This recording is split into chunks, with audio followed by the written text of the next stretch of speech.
હવે next topic જોઈએ, યાંત્રિક ઉર્જાનું સંરક્ષણ. બરોબર? તો પહેલા તો આપણે યાંત્રિક ઉર્જા એટલે શું એ સમજીએ. બરોબર છે?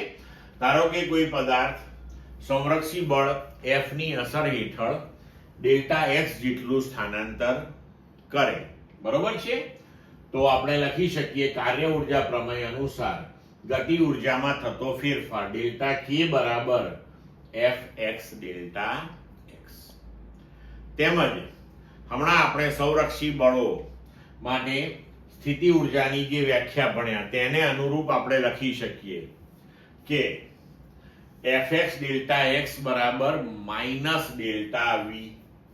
બરોબર? ઋણ સ્થિતિ ઉર્જામાં થતો ફેરફાર. બરોબર છે? હવે આ બે સમીકરણ જે છે એને આપણે સરખાવી દઈએ તો ડેલ્ટા k બરાબર માઇનસ ડેલ્ટા v આપણે લખી શકીએ. બરોબર છે?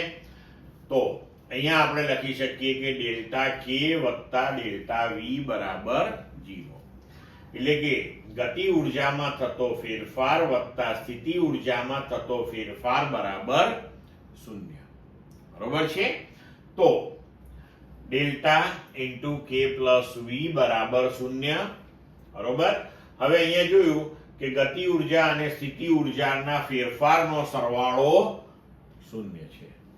એનો મતલબ એ થયો કે સ્થિતિ ઉર્જા અને ગતિ ઉર્જાનો સરવાળો જે છે એ અચળ રહે છે. ખાસ ધ્યાનમાં રાખજો, 0 શું થાય છે? ફેરફારનો સરવાળો. બરોબર છે? અને સ્વતંત્ર રીતે કોઈ પણ સ્થાને આપણે ગતિ ઉર્જા લઈએ અને એ જ સ્થાન માટેની સ્થિતિ ઉર્જા લઈએ તો એ બેનો સરવાળો એ કોઈ બીજા સ્થાન માટે જે ગતિ ઉર્જા અને સ્થિતિ ઉર્જા લઈએ ને તેનો સરવાળો તે અચળ હોય એટલે કે સમાન જ આવે. બરોબર? જો હવે આગળ આપણે જોઈએ. હવે k વત્તા v બરાબર અચળ. બરોબર છે? તો પ્રારંભિક સ્થાન xi લઈએ અને અંતિમ સ્થાન આપણે xf લઈએ પદાર્થના સ્થાનાંતર માટે. તો પ્રારંભિક સ્થાન માટે આપણે ગતિ ઉર્જા અને સ્થિતિ ઉર્જાનો સરવાળો ki વત્તા vxi અને અંતિમ સ્થાન માટે આપણે લખી શકીએ kf વત્તા vxf. હવે અહીંયા જે ગતિ ઉર્જા અને સ્થિતિ ઉર્જાનો જે સરવાળો છે એને પદાર્થની યાંત્રિક ઉર્જા કહેવામાં આવે છે. અને અહીં આપણે જોઈ શકીએ છીએ કે એક સ્થાન માટે એટલે કે પ્રારંભિક સ્થાન માટે ગતિ ઉર્જા અને સ્થિતિ ઉર્જા બરાબર અંતિમ સ્થાન માટે ગતિ ઉર્જા વત્તા સ્થિતિ ઉર્જા.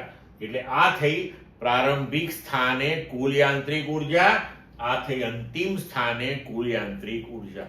એનો મતલબ એ થયો કે કુલ યાંત્રિક ઉર્જા અચળ રહે છે. બરોબર? અને તેને જ આપણે યાંત્રિક ઉર્જાનું સંરક્ષણ કહીએ છીએ.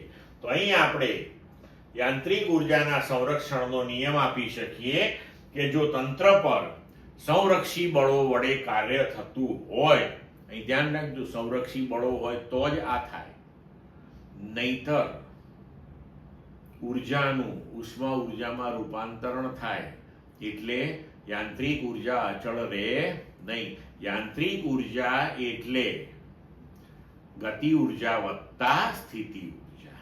બરોબર છે?